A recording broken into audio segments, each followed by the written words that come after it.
ಸ್ನೇಹಿತರೆ, ಸಪ್ತಪದಿ ಧಾರಾವಾಹಿಯ ಇಂದಿನ ಸಂಚಿಕೆಯಲ್ಲಿ ನೋಡುವುದಾದರೆ ಇನ್ನ ರಾಜ್ ಮತ್ತೆ ಕಾವ್ಯ ಇಬ್ರು ಮಾತಾಡ್ತಾ ಇರ್ತಾರೆ. ರೀ, ಇದೇ ರೀತಿ ಆಗೋಕ್ಕೆ ಬಿಡ್ಬಾರ್ದು ರೀ, ಬನ್ರಿ ಒಂದ್ಸತಿ ಹೋಗಿ ಅನಾಮಿಕನ ಹತ್ರ ಮಾತಾಡೋಣ. ಏನು ಹೇಳ್ತಿದ್ಯಾ ಕಳಾವತಿ? ಹಾ, ನಾವು ಆ ಅನಾಮಿಕನ ಹತ್ರ ಹೋಗಿ ಮಾತಾಡ್ಬೇಕಾ? ಮಾಡಿರೋ ತಪ್ಪು ಅನ್ಯಾಚಾರ ಅವಳು ಬಂದು ನಮ್ಮನ್ನ ಮಾತಾಡಿಸ್ಬೇಕು, ನಾವು ಹೋಗಿ ಅವಳನ್ನ ಮಾತಾಡ್ಸೋದಲ್ಲ ರೀ. ಅರ್ಥ ಮಾಡ್ಕೊಳ್ರಿ, ಈಗ ನಮಗೆ ಲಾಸ್ಟ್ ಆಪ್ಷನ್ ಆ ಅನಾಮಿಕಾನೇ. ಅವಳನ್ನ ಕಾಡಿಬೇಡಿ ಇದು ಮಾಡಿದ್ರೆ ಆಗ ಅವಳಿಗೆ ಈ ಕೇಸ್ನ ವಾಪಸ್ ತಗೊಳ್ತಾಳೆ ರೀ. ಆಗ ಕಲ್ಯಾಣವರು ಸಹ ಮನೆಗೆ ಹಿಂತಿರುಗ್ತಾರೆ, ಈ ರಾಧಾಂತಗಳೆಲ್ಲ ಇರೋದಿಲ್ಲ ರೀ ಅಂತ ಕಳಾವತಿ ಹೇಳ್ತಾ ಇದ್ರು. ಇಲ್ಲ ಕಳಾವತಿ, ಅಷ್ಟೇ ಏನೇ ಹೇಳು, ಆ ವ್ಯಂಗ್ಯವಾಗಿರೋ ಹುಡುಗಿಗೆ ನಾನು ಏನು ಹೇಳೋ ಅಂತ ಅಧಿಕಾರ ನನಗಿಲ್ಲ, ಆಯ್ತಾ? ಅವಳು ಏನು ಹೇಳಿದ್ರು ಅವಳು ಏನು ಮಾಡಬೇಕೋ ಅದನ್ನು ಮಾಡ್ತಾಳೆ ಹೊತ್ತು ನಾವು ದೊಡ್ಡವರು ಚಿಕ್ಕವರು ಅನ್ನೋದೊಂಚೂರು ಗೌರವ ಕೊಡೋದಿಲ್ಲ. ನೋಡಿದ್ರೆ ನಿಮ್ಮನೆ ಮಂದಿಯವ್ರಿಗೆಲ್ಲ ಹೇಗೆ ಅಂದಿದ್ದಾಳೆ, ನಮ್ಮ ಚಿಕ್ಕಪ್ಪ ನಮ್ಮ ಚಿಕ್ಕಮ್ಮಂಗೆ ಮತ್ತು ನಮ್ಮ ಅಪ್ಪ ಅಮ್ಮಂಗೆಲ್ಲ ಹೇಗೆ ಏಕವಚನದಲ್ಲಿ ಮಾತಾಡಿದ್ದಾಳೆ. ಅಂಥವಳನ್ನ ನೀನು ಇನ್ನೂ ಉಳಿಸ್ಕೋಬೇಕು ಅಂತ ಯೋಚನೆ ಮಾಡ್ತಾ ಇದ್ಯಾ ರೀ? ಉಳಿಸ್ಕೊಳ್ಳೋದೆಲ್ಲ ಸೆಕೆಂಡ್ರಿ ರೀ, ಆಯ್ತಾ? ಅವಳು ಈ ಮನೆ ಸೊಸೆ ಆಗಿಲ್ಲ ಅಂದ್ರೂ ಪರವಾಗಿಲ್ಲ, ಆದರೆ ನಮ್ಮ ಕವಿನ ನಾವು ಬಿಡಿಸಿಸ್ಬೇಕು ಅಂದರೆ ಇದೊಂದೇ ರೀ ಮಾರ್ಗ ಇರೋದು ಅಂತ ಹೇಳ್ತಾ ಇರ್ತಾಳೆ. ಏನೋ ಹೋಗು, ಬೇಕಂದ್ರೆ ನೀನು ಕೇಳ್ಕೊ, ನಾನೆಲ್ಲ ಬರೋದಿಲ್ಲ ಅಂತ ಹೇಳ್ತಾ ಇರ್ತಾನೆ. ಇನ್ನು ಏನಾದರೂ ಮಾಡ್ಕೊ ಅಂತ ಹೇಳಿ ಇನ್ನು ರಾಜ್ ಅಲ್ಲಿಂದ ಹೊರಟಿದ್ರೆ ಕಾವ್ಯ ಯೋಚನೆ ಮಾಡ್ತಾ ಇರ್ತಾಳೆ.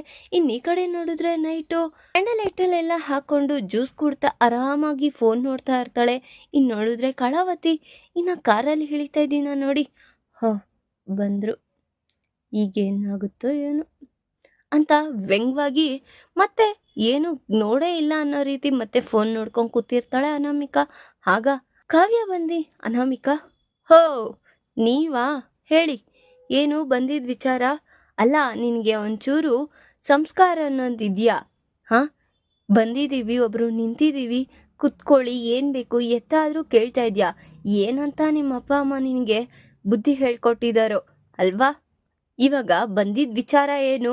ಇವಾಗೇ ನೀವು ನಮ್ಮಪ್ಪ ಅಮ್ಮನ ಬಗ್ಗೆ ಮಾತಾಡೋದು ಅಂತ ಅನಾಮಿಕಾ ಕೇಳ್ತಿದ್ರೆ, ಅಲ್ಲ ಮತ್ತೆ ನೀನು ಆ ಮನೆಗೆ ಚಿಕ್ಕ ಸೊಸೆ ಆಗ್ಬಿಟ್ಟು ಯಾವ ರೀತಿ ಇರಬೇಕೋ ಹಾಗಿರೋದಲ್ದಿರ ನಿಮ್ಮ ಅಪ್ಪ ಅಮ್ಮನಿಗೆ ದೋಚ್ಕೊಡೋಕ್ಕೆ ನೀನು ಆ ಮನೆಗೆ ಸೊಸೆ ಆಗಿದೆಯಾ ಅನ್ಸುತ್ತಲ್ವಾ ಅನಾಮಿಕಾ? ಏನು ಮಾತಾಡ್ತಿದ್ದೀರಾ ನೀವು ಅಂತ ಮತ್ತೆ ನಾಟಕನ ಸ್ಟಾರ್ಟ್ ಮಾಡಿರ್ತಾಳೆ. ನನಗೇನು ಗೊತ್ತಿಲ್ಲ ಅನ್ಕೊಂಡಿದ್ಯಾ? ನನಗೆಲ್ಲಾನು ಪಿನ್ ಟು ಪಿನ್ ಗೊತ್ತಿದೆ. ನೀನು ಯಾಕೆ ನಾಟಕ ಹಿಂಗೆ ಮಾಡ್ತಾ ಇದೆಯಾ? ಕವಿಯವ್ರನ್ನ ಏಂತಕ್ಕೆ ನೀನು ಜೈಲಿಗೆ ಕಳಿಸ್ಬೇಕು ಅಂದ್ಕೊಂಡಿದ್ಯಾ? ನಮ್ಮಿಂದ ಏನು ಎಕ್ಸ್ಪೆಕ್ಟೇಷನ್ ಮಾಡ್ತಿದ್ಯಾ? ಎಲ್ಲನೂ ನನಗೆ ಗೊತ್ತಿದೆ. ಮತ್ತೆ ಗೊತ್ತಿದ ಮೇಲೆ ಮತ್ತ್ಯಾಕೆ ನನ್ನ ಹತ್ರ ಮಾತಾಡ್ತಾ ಇದ್ದೀರಾ? ಆದರೂ ಎಲ್ಲಾದರೂ ಒಂದು ಕಡೆ ನಿನ್ನ ಮನ್ಸು ಕರಗ್ಬೋದೇನೋ. ಕವಿಯವ್ರಿಗೋಸ್ಕರ ಪ್ರೀತಿ ಮಾಡಿ ಮದುವೆ ಆಗಿದ್ದೀರಾ, ಅಷ್ಟೆಲ್ಲ ತಿಳ್ಕೊಳಕ್ಕಾಗ್ಲಿಲ್ವಾ ನಿನಗೆ ಕವಿಯವ್ರ ಬಗ್ಗೆ? ಅಲ್ಲ, ಅವ್ರು ಎಷ್ಟು ಮೃದುವಾದ ಮನಸ್ಸು, ಎಷ್ಟು ಒಳ್ಳೆಯವರು ಅವರು. ನಿನಗೊಂದಿಸ ಆದರೂ ಹಾನಿ ಮಾಡಿದಾರ? ನಿನಗೆ ಅದು ಬೇಡ ಇದು ಬೇಡ ಹಾಗಿರ್ಬೇಡ ಹೀಗಿರ್ಬೇಡ ಅಂತಲೂ ಹೇಳಿಲ್ಲ. ಹೋಗ್ಲಿ, ನಮ್ಮ ಮನೇಲಿ ಈ ರೀತಿ ಕಷ್ಟ ಇದೆ ಅಂತ ಹೇಳಿ 10 ಲಕ್ಷ ರೂಪಾಯಿ ಚೆಕ್ ಬರ್ಸ್ಕೊಂಡಾಗೂ ಸಹ ನಿಮ್ಮ ಅತ್ತೆ ಏನು ಅಂದಿಲ್ಲ, ನಮ್ಮತ್ತೆ ಏನು ಅಂದಿಲ್ಲ, ಅವ್ರ ಅತ್ತೆನೂ ಏನು ಅಂದಿಲ್ಲ. ಎಂತಕ್ಕಂದ್ರೆ ನೀನು ಆ ಮನೆಗೆ ಉಳ್ಕೋಬೇಕು, ಆ ಮನೆ ಸೊಸೆ ಅಂತ ಎಲ್ಲರೂ ಬಾಯಿ ಅದುಮ್ಕೊಂಡು ಇದ್ರು. ಅಷ್ಟು ಬಿಟ್ರೆ ಬೇರೆ ಅಲ್ಲಿ ಎಲ್ಲರಿಗೂ ಕಳಿಸ್ತಾ ಇರೋದು ಅಮೌಂಟ್ನೆಲ್ಲ. ಆದ್ರೂ ಎಂತಕ್ಕೆ?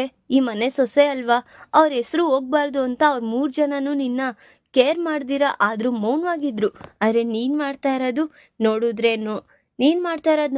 ಅವ್ರಿಗಿನ್ನ ಎಷ್ಟು ನಿನಗ ಹಾಗಿಲ್ಲ ಹೀಗೆ ಅಂತ ಎಷ್ಟು ಮೃದುವಾಗಿ ನಿಮ್ಮತ್ತೆ ನಿನಗೆ ಸಾಂತ್ವನ ಮಾಡ್ತಿದ್ರು, ಅವ್ರ ವಿರುದ್ಧವಾಗಿ ನೀನು ಏಕಾಏಕಿ ಅವರಿಬ್ಬರ ಮೇಲೆ ಯಾವ ರೀತಿ ಮಾತಾಡಿದ್ಯಾ ಅನ್ನೋದು ನೆನೆಸ್ಕೊಳ್ತಿದ್ರೆ ನನಗೆ ಅಸಹ್ಯ ಅನ್ನಿಸ್ತಿದೆ ನಿನ್ನ ನೋಡಿ. ಮುಗೀತಾ ನಿನ್ ವೇದವಾಕ್ಯಗಳೆಲ್ಲ? ನಾನು ಹೇಳ್ತಿರೋದು ನಿನಗೆ ವೇದವಾಕ್ಯ ಅನ್ನಿಸ್ತಿದ್ಯಾ? ಮತ್ತಿನ್ನೇನು? ನನಗೆ ಗೊತ್ತಿತ್ತು ನಿಮ್ಮ ಮನೆಯಿಂದ ಯಾರಾದರೂ ಒಬ್ರು ಬಂದು ನನ್ನ ಕಾಲು ಕೆಳಗೆ ಬಂದು ಕ್ಷಮೆ ಕೇಳು ಅಂತ ಕೇಳ್ತೀರಾ ಅಂತ. ಆದರೂ ನಾನು ಆ ತೀರ್ಮಾನ ತಗೊಳ್ಳೋದಿಕ್ಕಾಗಲ್ಲ. ಏತಕ್ಕಂದ್ರೆ ನನಗೆ ಬೇಕಾಗಿರೋದೇ ಬೇರೆ. ಹಾಗಾದ್ರೆ ನಿನಗೆ ಕವಿಯವರು ನಿನ್ನ ಪ್ರೀತಿ ಮಾಡ್ತಿದಾರಲ್ಲ, ಅವ್ರನ್ನ ಹೇಗಾದರೂ ನಿನ್ನ ಕಡೆ ಇರಿಸ್ಕೋಬೇಕು ಅನ್ನೋದು ಆಸೆ ಇಲ್ವಾ? ಇದೆ, ಆದರೆ ನಿಮ್ಮ ಕಂಪ್ನಿ CEO ಆಗಿರಬೇಕು. ಮತ್ತೆ ನಾನು ಹೇಳೋ ಥರ ನಾಯಿ ಬಾಲ ಅಲ್ಲಾಡ್ಸೋ ಥರ ಆಡಿಸ್ತಾ ಇರಬೇಕು. ಆಗ ನನಗೆ ಕಲ್ಯಾಣ್ ಮೇಲೆ ಪ್ರೀತಿ ಇರುತ್ತೆ. ಹಾಗಾದರೆ ನೀನು ಹಿಂಗೆಲ್ಲ ಮಾಡ್ತಾ ಇರೋದು ಆ MD CEO ಪೋಸ್ಟ್ಗೋಸ್ಕರನಾ? ಕೋಟಿಗಟ್ಲೆ? ಛೇ, ಅಷ್ಟಕ್ಕೆ ಬಿಟ್ಟರೆ ಹೇಗೆ ಅಂದ್ಕೊಂಡಿದ್ದೀರಾ? ಇನ್ನು ರಾಜ್ ಅವ್ರು ಇರಬೇಕಾಗಿರೋ ಜಾಗದಲ್ಲಿ ಕಲ್ಯಾಣ್ ಇದ್ದರೆ ಆಗ ಕೋಟ್ಯಾನ್ಗಟ್ಲೆ, ನಾನು ಲಕ್ಷ ಕೋಟ್ಯಾನ್ಗಟ್ಲೆ ನೋಡ್ಬೋದು ಕಣ್ತುಂಬ, ಆಗ ನನ್ನ ಜೀವನನೇ ಸುಂದರವಾಗಿರುತ್ತೆ ಅಂತ ಹೇಳ್ತಿದ್ರೆ, ಏನ್ ನೀನು ಮಾತೆತ್ತಿದ್ರೆ ಕೋಟಿಗಟ್ಲೆ ಅಂತ್ಯ, ಅಷ್ಟೊಂದು ನಿನಗೆ ಕೋಟಿಗಟ್ಲೆ ಆಸೆ ಇದೆಯಾ? ಹಾಗಾದ್ರೆ ಅನ್ನಿಸ್ತಿದೆ ನಿಮ್ಮ ಅಪ್ಪ ಅಮ್ಮನ್ಗೆ ತುಂಬಾ ಕೋಟಿಗಟ್ಲೆನೆ ಸಾಲ ಇದೆ ಅನ್ಸುತ್ತೆ ಅಂತ ಹೇಳ್ತಿದ್ದಂಗೆ ಅನಾಮಿಕಾಗೆ ತುಂಬಾ ಶಾಕ್ ಆಗಿರುತ್ತೆ. ನೋಡಿದ್ರೆ ಅನಾಮಿಕಾ ಏನು ಮಾತಾಡ್ದಿರ ಮೌನವಾಗಿರ್ತಾಳೆ. ನನಗ್ ಗೊತ್ತಾಯ್ತು ಬಿಡು ಅನಾಮಿಕಾ, ನೀನ್ ಯಾಕೆ ಈ ರೀತಿ ಮಾಡ್ತಾ ಇದೀಯ ಅಂತ. ಈಗ ನಿನಗೆ ಕೋಟಿಗಟ್ಲೆ ಕಾಸುಗಳು ಬೇಕು, ಅದಕ್ಕೆ ಕವಿ ಅವ್ರನ್ನ ಜೈಲಿಗೆ ಕಳ್ಸಿದ್ಯಾ. ಹೇಗಿದ್ರು ಅವರು ಮಹಿಳಾ ಮಂಡಳಿಯವರೆಲ್ಲ ಹೆಂಗಸರಿಗೆ ಸಪೋರ್ಟ್ ಮಾಡ್ತಾರೆ ಅಲ್ವಾ, ಆ ಉದ್ದೇಶದಿಂದ ನೀನ್ ಈ ಕಿತಾಪತಿ ಮಾಡ್ತಿದ್ಯಾ ಅಂತ ಗೊತ್ತಾಗ್ತಿದೆ. ಏನಾದ್ರೂ ಅನ್ಕೋ ಹೋಗ್ರಿ, ನನ್ನ ಜೀವನ ನನ್ನ ನಿರ್ಧಾರ ಏನಾದ್ರೂ ಮಾಡ್ಕೋತೀನಿ, ನಾಳೆ ಸಿಗುವ ಕೋರ್ಟಲ್ಲಿ ಅಂತ ಹೇಳಿ ಇನ್ನ ಅವಳು ಹೊರಟಿರ್ತಾಳೆ. ಇನ್ನು ನೋಡಿದ್ರೆ ಕಾವ್ಯ ತುಂಬಾ ನಿರಾಶೆಗೊಂಡು ಅವಳು ಸಹ ಅಲ್ಲಿಂದ ಹೊರಟಿರ್ತಾಳೆ. ಧಾರಾವಾಹಿಯ ಪ್ರತಿಯೊಂದು ಸಂಚಿಕೆ ತಪ್ಪದೆ ನೋಡಬೇಕಾದರೆ ನಮ್ಮ KTVS 365 ಚಾನಲ್ನ ಈಗಲೇ ಸಬ್ಸ್ಕ್ರೈಬ್ ಮಾಡ್ಕೊಳ್ಳಿ. ಹಾಗೆ ಪಕ್ಕದಲ್ಲಿರುವ ಬೆಲ್ ಬಟನ್ ಅನ್ನು ಪ್ರೆಸ್ ಮಾಡಿ ಅದರಲ್ಲಿ ಆಲ್ ಆಪ್ಷನ್ ಸೆಲೆಕ್ಟ್ ಮಾಡ್ಕೊಳ್ಳಿ. ಇದರಿಂದ ನಾವು ರಿಲೀಸ್ ಮಾಡುವಂತಹ ಸಂಚಿಕೆ ಅಪ್ಡೇಟ್ ನೋಟಿಫಿಕೇಶನ್ ಸಿಗುತ್ತೆ. ಇನ್ನು ಕೋರ್ಟ್ಗೆ ಎಲ್ಲರೂ ಹಾಜರಾಗಿರ್ತಾರೆ.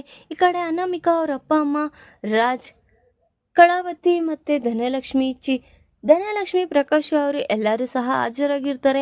ಇನ್ನು ಮಹಿಳಾ ಮಂಡಳಿಯವರೆಲ್ಲ ಕಲ್ಯಾಣ್ಗೆ ಶಿಕ್ಷೆ ಆಗ್ಬೇಕು, ಜೋರಾಗಿ ಪ್ರತಿಭಟಿಸ್ತಾ ಇರ್ತಾರೆ. ಇನ್ನು ಈ ಕಡೆ ನೋಡಿದ್ರೆ ಅಪ್ಪು ಮತ್ತೆ ಅವ್ರ ಅಪ್ಪ ಅಮ್ಮನೂ ಸಹ ಬಂದಿರೋದನ್ನ ನೋಡಿ ಮೀಡಿಯಾದವರೆಲ್ಲ ಎರ್ರಾಬಿರ್ರಿ ಓಡೋಗಿ ಇನ್ನು ಅಪ್ಪು ಮುಂದೆ ಮೈಕ್ನ ಇಡ್ತಾರೆ. ನೀವೇನಾ ಅಪ್ಪು ಅಂದ್ರೆ? ನಿಮ್ಗೂ ಮತ್ತೆ ಕಲ್ಯಾಣ್ ಅವ್ರಿಗೂ ಎಷ್ಟು ವರ್ಷದಿಂದ ಈ ಅಕ್ರಮ ಸಂಬಂಧ ನಡೀತಿದೆ ಅಂತೆಲ್ಲ ಬಾಯಿಗೆ ಬಂದಂಗೆಲ್ಲ ಮಾತಾಡ್ತಾ ಇರ್ತಾರೆ. ಆಗ ಕನಕ ಅವ್ರಿಗೆ ತುಂಬಾ ಕೋಪ ಬರ್ತಾ ಇದ್ರು. ಏನ್ರಿ ಈ ರೀತಿ ಮಾತಾಡ್ತಿದ್ದಾರೆ ಅಂತ ಕಾವ್ಯ ರಾಜ್ ಕೇಳ್ತಾ ಇರ್ತಾಳೆ. ನೀನ್ ಹೋಗ್ಬೇಡ, ಇರು ಕಳಾವತಿ, ನಿಮ್ಮ ಅಮ್ಮ ಇದಾರಲ್ವಾ ಮಾತಾಡ್ತಾರೆ ಅಂತ ಹೇಳಿ ಇನ್ನ ಕನಕ ಅವ್ರಿಗೆ ಸಿಕ್ಕಾಪಟ್ಟೆ ಕೋಪ ಬಂದಿ, ನೀವೇನ್ರಿ ಒಂದ್ ಹೆಂಗಸ್ರಾಗಿ ಇನ್ನೊಬ್ರು ಹೆಂಗಸ್ರ ಬಗ್ಗೆ ಮಾತಾಡ್ತೀರಾ? ನಿಮಗ್ ಸ್ವಲ್ಪ ಆದ್ರೂ ನಾಚಿಕೆ ಮನ ಮರ್ಯಾದೆ ಇದೆಯಾ ಇಲ್ವಾ? ನೀವೇನಾದ್ರೂ ಅನ್ಕೊಳ್ಳಿ, ನಾವ್ ಈ ಫೀಲ್ಡ್ ಅಲ್ಲಿ ಇದೀವಿ ಅಂದ್ರೆ ನಮ್ಗವೆಲ್ಲ ಕೇರೇ ಇಲ್ಲ, ನಾವು ಮಾತಾಡ್ಲೇಬೇಕಾಗುತ್ತೆ ಅಂತ ಹೇಳ್ತಾ ಇರ್ತಾರೆ. ಇನ್ನ ಅಪ್ಪುಗೂ ಸಹ ಕಣ್ಣಲ್ಲಿ ನೀರ್ ಬರ್ತಾ ಇರುತ್ತೆ.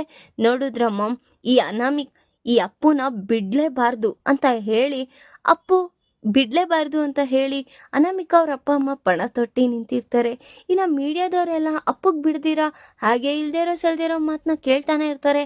ನೀನ್ ಬಾಮ್ಮ ಅಪ್ಪು, ನೀನೇನು ಯೋಚನೆ ಮಾಡ್ಬೇಡ ಅಂತ ಹೇಳಿ ಇನ್ನ ಕನಕ ಅವರು ಅಲ್ಲಿಂದ ಕರ್ಕೊಂಡು ಇನ್ನ ಕೋರ್ಟ್ ಒಳಗೆ ಹಾಜರಾಗ್ತಿದ್ದಂಗೆ ಇನ್ನ ಅವ್ರ ಬಾವ ಮತ್ತೆ ಅಕ್ಕನ್ನ ನೋಡಿ, ಅಪ್ಪು ನೀನೇನು ವರಿ ಮಾಡ್ಕೋಬೇಡ, ನಾನಿದ್ದೀನಿ ನಿನ್ ಜೊತೆಗೆ ಅಂತ ಕಳಾವತಿನೂ ಸಹ ಭರವಸೆ ಕೊಟ್ಟು ಇನ್ನ ಎಲ್ಲರೂ ಕೋರ್ಟ್ ಒಳಗೆ ಹಾಜರಾಗಿರ್ತಾರೆ. ಇನ್ ಈ ಕಡೆ ನೋಡಿದ್ರೆ ಅನಾಮಿಕಾ ಹೋಗಿ ಇನ್ನ ಕಲ್ಯಾಣ್ ಹತ್ರ ಮಾತಾಡೋದಿಕ್ ಹೋಗ್ತಾಳೆ. ನೀನ್ ಈ ಕೋರ್ಟಲ್ಲಿ ಕೇಸ್ ಹೇಗ್ ಗೆಲ್ತೀಯೋ ನೋಡೇ ಬಿಡ್ತೀನಿ, ಎಲ್ಲಾ ಕಡೆ ನನ್ನ ಹೆಸರೇ ನಡೀತಿದೆ, ನಿನಗೆ ಶಿಕ್ಷೆ ಆಗೋಕ್ ಮಾತ್ರ ಬಿಟ್ಟೇ ಬಿಡ್ತೀನಿ, ನಿಂಗೆ ಶಿಕ್ಷೆ ಆಗ್ಲೇಬೇಕು. ನೀನ್ ಪ್ರೀತಿಸಿರೋ ಆ ನೀನ್ ಪ್ರೀತಿ ಮಾಡ್ತಿರೋ ಆ ಅಪ್ಪುಗೂ ಆಗ್ಲೇಬೇಕು ಅಂತ ಹೇಳ್ತಾ ಇರ್ತಾಳೆ. ನಿನ್ಗೆ ಈ ಜನ್ಮದಲ್ಲಿ ಬುದ್ಧಿ ಬರಲ್ಲ ಬಿಡು, ಒಳ್ಳೆ ಸ್ನೇಹಿತರು ಅಂತ ಹೇಳ್ತಿದ್ರು ನಿನ್ ಕಣ್ಣಿಗೆ ಅದೇ ಅನ್ಸಿದ್ರೆ ನಾನೇನೂ ಮಾಡೋಕ್ಕಾಗಲ್ಲ, ಏನ್ ಮಾಡ್ಕೋತೀಯೋ ಮಾಡ್ಕೋ ಅಂತ ಕಲ್ಯಾಣ್ ಸಹ ಹೇಳ್ತಾ ಇರ್ತಾನೆ. ಇನ್ನ ಜಡ್ಜ್ ಅವರೆಲ್ಲರೂ ಬಂದು ಇನ್ನ ತೀರ್ಮಾನ ತಗೊಳ್ಳೋ ಹೊತ್ತಿಗೆ, ಏನಮ್ಮ ಅನಾಮಿಕಾ, ಸನ್ನಿವೇಶನ ನೋಡ್ತಿದ್ರೆ ನನಗೆ ಯಾಕೋ ನಿಮ್ಮಿಬ್ಬರ ಹತ್ರನೇ ಮಾತಾಡ್ಬೇಕು ಅನ್ನಿಸ್ತಿದೆ. ಈ ಲಾಯರ್ಗಳವರೆಲ್ಲ ಅವಶ್ಯಕತೆ ಇಲ್ಲ. ಏಂತಕ್ಕಂದ್ರೆ ಗಂಡ ಹೆಂಡತಿ ಸಂಸಾರ ಅಂದ್ರೆ ಒಂದು ಹೇಳು ಬೀಳು ಅನ್ನೋದೆಲ್ಲ ಇದ್ದೇ ಇರುತ್ತೆ. ಒಬ್ರಿಗೊಬ್ರು ಕಾಂಪ್ರಮೈಸ್ ಆಗಿ ಜೀವನ ಸುಖವಾಗಿ ಸಂಸಾರ ನಡೆಸಿದ್ರೆ ಅದು ಚೆನ್ನಾಗಿರುತ್ತೆ. ಅಂದ್ರೆ ಹುಡುಗ ಯಾವ್ದೋ ದೊಡ್ಡ ಮನೆ ಹುಡುಗನ್ ತರ ಕಾಣಿಸ್ತಿದ್ದಾನೆ, ಅಂತವನಿಗೆ ನಾನು ಅನ್ಯಾಯ ಆಗಕ್ ಬಿಡಲ್ಲ, ಹಾಗಂತ ನಿಂಗೂ ಅನ್ಯಾಯ ಆಗಕ್ ಬಿಡೋದಿಲ್ಲ. ಆದ್ರೆ ನೀವಿಬ್ರು ಕಾಂಪ್ರಮೈಸ್ ಆದ್ರೆ ಈ ಕೇಸ ಅನ್ನೋದೇ ಇರೋದಿಲ್ಲ ಅಂತ ಹೇಳ್ತಾ ಇರ್ತಾರೆ.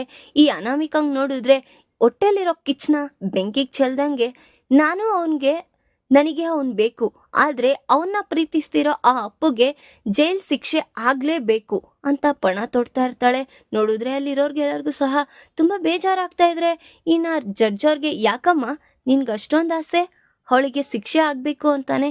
ಹೌದು, ಎಂತಕ್ಕಂದ್ರೆ ಇಬ್ರು ಪರಸ್ಪರ ಪ್ರೀತಿಸ್ತಿದ್ದಾರೆ, ನನ್ ಕಣ್ಮುಂದೆನೆ ರೂಮಲ್ಲಿ ಸಿಕ್ಕಿ ಬಿದ್ದಿದ್ದಾರೆ, ಎಲ್ಲಾನು ನನಗ್ ಗೊತ್ತಿದೆ. ಆದ್ರೆ ಇಂಥ ನಾಟಕ ಆಡೋರ್ನ ನಾನು ನಂಬಕ್ಕಾಗೋದಿಲ್ಲ. ನನಗೆ ಕಲ್ಯಾಣ್ ಬಂದಿ ಕಾಲಕ್ಕೆ ಬಿದ್ದಿ ಕ್ಷಮೆ ಕೇಳಿ ನನ್ನ ಅವ್ರ ಮನೆಗೆ ಕರ್ಕೊಂಡೋಗ್ಬೇಕು, ಅಲ್ಲಿವರೆಗೂ ನಾನು ಬಿಡೋದಿಲ್ಲ. ಈ ಅಪ್ಪುಗೂ ಸಹ ಜೈಲಿಗೆ ಹೋಗ್ಲೇಬೇಕು. ಇದಕ್ಕೊಂದು ಪರಿಷ್ಕಾರ ನೀವೇ ಮಾಡ್ಬೇಕು. ಇಲ್ಲ ಅಂದ್ರೆ ನಾನ್ ಸುಮ್ನೆ ಇರಲ್ಲ ಅಂತ ಅನಾಮಿಕನು ಸಹ ಜೋರಾಗಿ ರೋಪಾಗ್ತಾ ಇರ್ತಾಳೆ. ಈಗ ಅನಾಮಿಕನ ಉದ್ದೇಶ ಏನಿದೆ ಅಂತ ಜಡ್ಜ್ ಸಹ ಗೊತ್ತಾಗ್ತಿದೆ. ಈಗ ಕಲ್ಯಾಣ್ ನಿರ್ದೋಷಿ ಅಂತ ಬಿಡುಗಡೆ ಆಗ್ತಾನ, ಅಥವಾ ಅನಾಮಿಕ ಅನ್ಕೊಂಡಂಗೆ ಅಪ್ಪುಗೂ ಮತ್ತು ಕಲ್ಯಾಣ್ಗೂ ಶಿಕ್ಷೆ ಆಗುತ್ತಾ? ಇದಕ್ಕೆಲ್ಲ ಸೂತ್ರಧಾರಿ ಯಾರು ಅನ್ನೋದನ್ನ ಮುಂದಿನ ಭಾಗದಲ್ಲಿ ತಿಳಿಸ್ಕೊಡ್ತೀನಿ. ಈ ವಿಡಿಯೋ ಇಷ್ಟ ಆದರೆ ಲೈಕ್ ಮಾಡಿ, ನಿಮ್ಮ ಫ್ರೆಂಡ್ಸ್ ಹಾಗೆ ನಿಮ್ಮ ರಿಲೇಟಿವ್ಸ್ಗೂ ಶೇರ್ ಮಾಡಿ ಅಂಡ್ ಕಮೆಂಟ್ ಮಾಡಿ. Thanks for watching.